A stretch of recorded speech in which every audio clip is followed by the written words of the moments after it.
My name is Emily Hackinson, and I'm about to shuffle for the card of the day.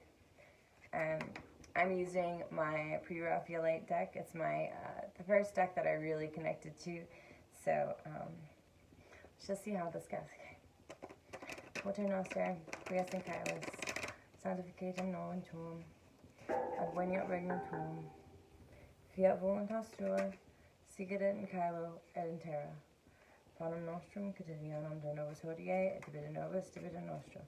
Siget nos dividibus debitoribus nostris, et ne nos inducas in tentationem, sed libera nos a malo. Amen. Doe a couple more of these.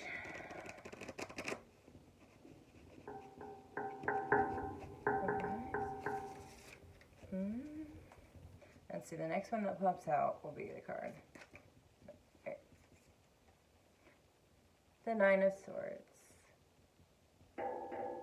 Yiggity, yiggity, yikes. Okay, well, I will be back after I do some research.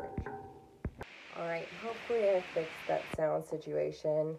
And I took a little nap. I didn't mean to take such a long nap before I came, and I finished my research way earlier. And then took a nap, which I'm not getting too good because it ended up being 5 hours longer than I meant it to be. And this is not going to be helpful for during the day. But I'm starting to do some better note taking. So today was the Nine of Swords. So usually this card is a person that has woken up in bed with 9 swords on the wall behind them, and it looks like they're crying, like they stood up from a dream, like a nightmare crying. That's the Rider-Waite Tarot deck. The one I pulled today looked like this. This is from my it's one of my favorite decks. It's the Pre-Raphaelite deck. I don't know who it's by. I've had it for a very long time. But so we'll start off with numerology. The number 9, the energy of 9, it represents completion but not finality. So that's where we get 10. It represents, it's the end of one cycle and the potential it makes for another cycle to begin. So it's not completely rounded like a 0. It's ended one cycle and the potential of another cycle. So if we took the 9 on its head, it would almost become an 8, if you see what I mean. So the 9 represents awakening. The 9 has learned the value and the magnitude of its inner wisdom and is now ready to awaken others to their own higher self. It represents tolerance. Sees infinite shades of gray. So there's no black and white with number 9s. It draws no lines. It gives space and respect to all. It's supportive. It attracts souls looking for support. Some of the bad aspects of number 9 is it can represent resentfulness. The experiences that the 9 has had, since it is complete, sometimes leave indelible hurt on the heart. It's also represents a sacrificial energy. This number is giving to a fault. It feels it is fulfilling its responsibility by being there in any capacity. It will neglect itself. So it also represents suffering. It easily falls into the idea that life is suffering. It puts more importance on others' suffering than it puts more importance on times of suffering than on times of ease. So number 9s and people with their numerology, people that are number 9s will remember their times of suffering more than their good times. So these could just be some of the falls that people with like 9s that's what nines will represent as you see them in your life. Now, in the Kabbalah, 9 is represented by Yesod, and while the 4 9s are represented by Yesod, and so the 9 of Cups, the 9 of Swords, the 9 of Wands, and the 9 of Wands.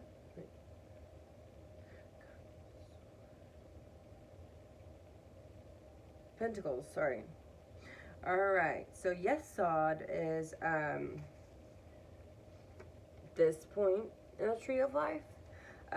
So it represents illness, suffering, strife, malice, pain, despair, pitilessness. It represents want, loss, misery, burden, oppression, labor, subtlety, and effort, lying, and also disharmony. 9 is associated with Yesod, which is the foundation. It is the astral light. It is the storehouse of images, believe it or not, and the energies underlying matter, just like we were talking about in numerology. These symbols for Yesod is the perfume and the sandals. The planet it's associated with which is the moon, and that is, of course, our planet that influences our emotions the most. It is the planet that influences the water on the earth the most, and the color that it is associated is violet. Yesod is the intermediary between Malkut and Tifereth. It's a two-sided mirror. The perfume suggests its etheric qualities. It incense facilitates through a church or temple, subtly affecting the mind of the participants. Its qualities are suggestive yet fleeting and illusory, which is the nature of Yesod. The sandals affirm one stands on sacred ground, yet allows for the transfer of energy below the ground and above the ground. So as above, so below. So as a single card, its interpretation is often mental imprisonment. So inner despair that leads to an awakening. So just like we were talking about, the end of one cycle and the beginning of another leads to an awakening. There are no bad cards in the deck, even though this is probably one of the scariest ones. This person is lost in self-pity. Now is the time to stop playing the victim. We can recognize the denial and face these aspects of ourselves that are limiting us. And this is promising news. This card is always promising news. It strengthens your sense of responsibility, your patience, and your trust. You live in the fear of the you can also be living in the fear of the unknown. Xenophobia can represent your xenophobia. This card can embody an abusive relationship riddled with mind games, horrible workmates, or neighbors who taunt you, or friends who turn their backs on you. The subtle nature and the lying nature of 9 is very, very oppressive here.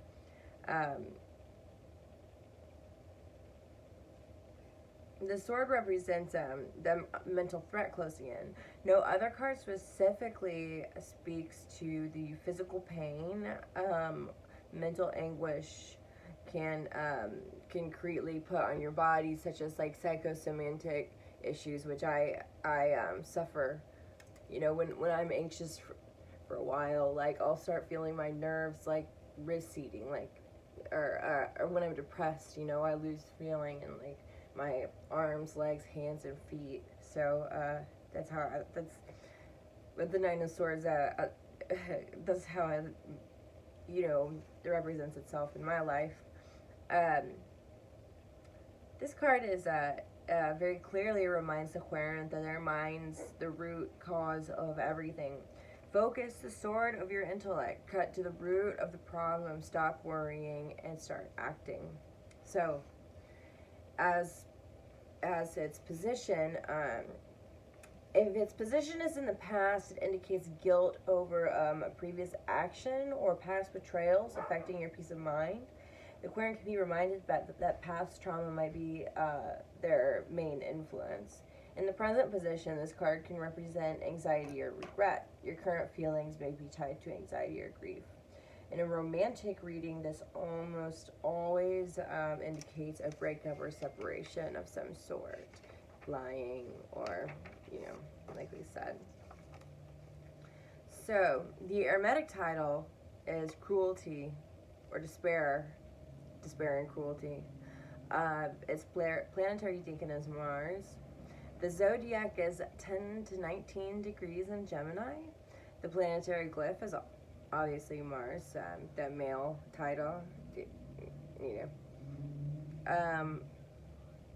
zodiacal glyph is the same for Gemini, which is the Roman numeral for 2 almost. The dates are June 1st through June 10th. The image from the Picatrix is a man whose face is like an eagle and his head is covered by linen cloth. Clothed and protected by a coat of leaden mail, and on his head an iron helmet, about which a silk crown, and in his hands are bow and arrow. The signification from the Picatrix is oppression and evil subtleties. The deacon from Agrippa's 3 books of occult philosophy is a man whose hand is a pipe and another bowed down, digging in the earth. The significance from Agrippa is infamous and dishonest agility. Aesthetics of jesters, jugglers, also labors and painful searching. The associated planetary major arcana is the Tower, and the associated zodiacal major is the Lovers, which is funny because this year's card is the Lovers card. This is Deacon number 8, and the Sabian symbols, so 10 through 11, a newly opened land lets the pioneer or new opportunities for experience. 11 to 12 degrees of Gemini, an African girl fights for her independence in the city.